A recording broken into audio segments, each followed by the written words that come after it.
Good afternoon, everyone. Today, the four of us will be discussing a topic that affects all of us, whether we realize it or not. How stress and emotions impact the health of the human body.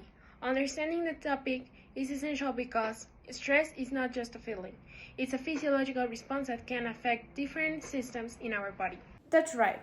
To begin with, stress is the body's natural reaction to situations that feel threatening or demanding. In small doses, stress can actually be helpful. For example, it keeps us alert during an important exam or helps us stay focused during a challenging task. This type of stress is known as acute stress, and it usually disappears when the situation is over. However, when stress becomes constant or prolonged, it stops being helpful and starts becoming harmful. This is called chronic stress. When stress doesn't go away, the body remains in a constant state of tension, which affects our physical and emotional well being. Some common symptoms include muscle pain, irritability, difficulty concentrating, sleep problems, and even change in appetite. Stress goes through different phases. The first is the alarm phase, where the body detects a stressful situation, it immediately activates its defense system. During this phase, the body releases hormones like adrenaline and cortisol. Heart rate increases, breathing becomes faster, and the body prepares to react.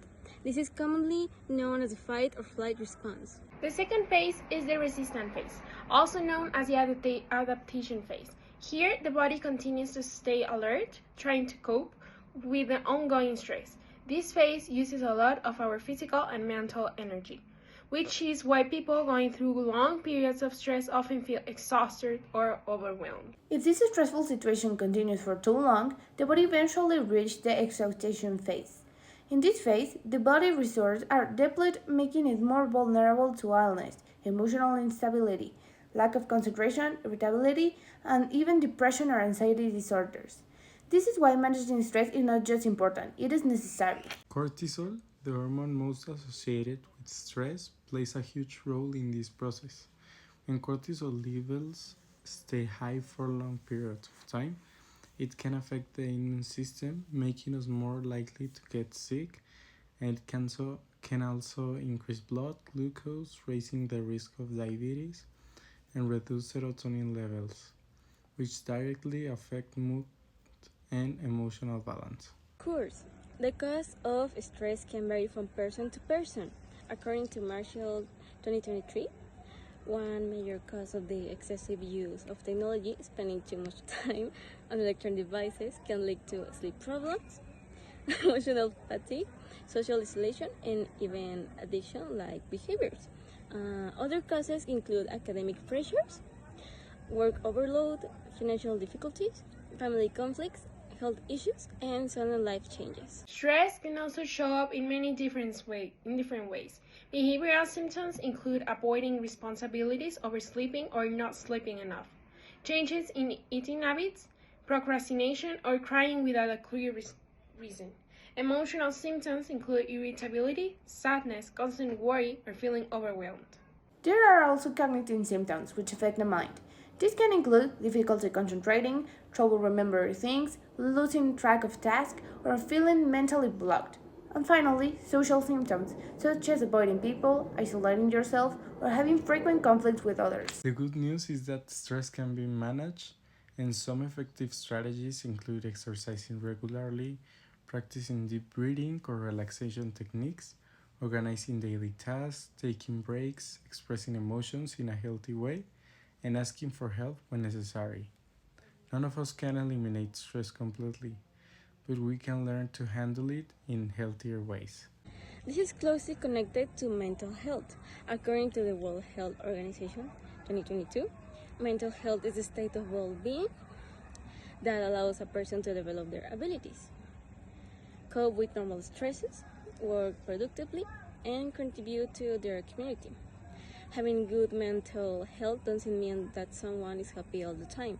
It means that they can handle life changes in a balanced way. Mental health can be affected by many factors such as traumatic experience, family problems, excessive stress, social isolation, or unhealthy habits. Biological factors, including genetics or chemical imbalance in the brain, can also influence a person's mental health. Warning signs that a person may be struggling with their mental health include drastic changes in sleep or eating habits, a lack of motivation, low energy, unexplained physical pain, extreme mood swings, constant sadness, or the thoughts of harming oneself. This is why self-care is essential. Eating nutritious foods, staying hydrated, avoiding drugs and alcohol, participating in sports or creative activities, and maintaining positive relationships are all good ways to protect both emotional and physical health. Before preparing this presentation, the four of us conducted interviews with 3 students from school to better understand how stress and emotions are affecting teenagers in real life. Our goal was to gather true experiences that could support the information we are presenting today. The students we interviewed were between 16 and 18 years old. All three mentioned that they experience stress frequently, either daily or several times a week. The most common cause was academic pressure, especially during exams weeks, combined with responsibilities at home. The first student explained that when she feels stressed, she experiences strong headaches and muscle tension, especially in her shoulders and neck. She also told us that her appetite decreased, causing her to feel weak and tired. These are clear physical signs of stress. Second students say that stress affects his sleep. Even when he sleeps for 8 hours, he wakes up tired and without energy. He also admitted that he becomes easily irritated and finds it difficult to pay attention in class when he feels overwhelmed. The third student described how strong emotions such as anxiety or sadness affect her stomach. She feels a tightness in her chest and sometimes nausea during stressful situations.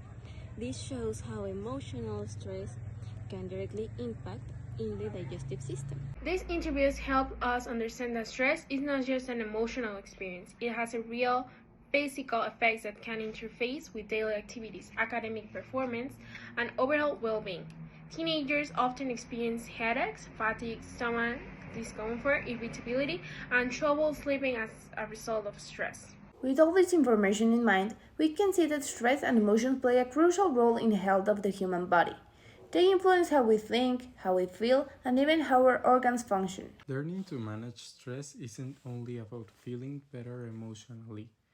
It's about protecting our physical health and improving our quality of life. By recognizing the symptoms, understanding the causes, and applying healthy coping strategies, each of us can develop better emotional control and resilience. Thank you for listening. We hope this presentation helps you better understand the importance of stress management and emotional well-being, especially during adolescence.